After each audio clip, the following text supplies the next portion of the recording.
Wallahi Yanga anakwenda kufa katika uwanja wa Amani.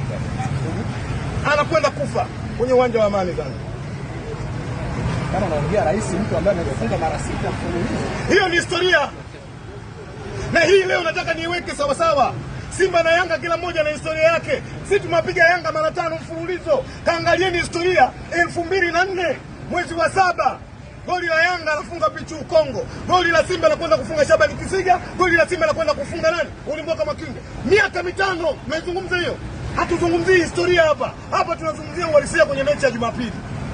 Wewe unajua hiyo historia? Kaangalia 2004 mpaka 2005 Yanga anapigwa mara 5 mfululizo. Yanga gani amekataa duniani hadi? Hii hamsemi kwa sababu nyinyi waandishi hasa wewe Singano mnafiki. Wale mnafikuna sarasa. Alama za mnafiki ngapi? Wewe moja unayo Singano, katani.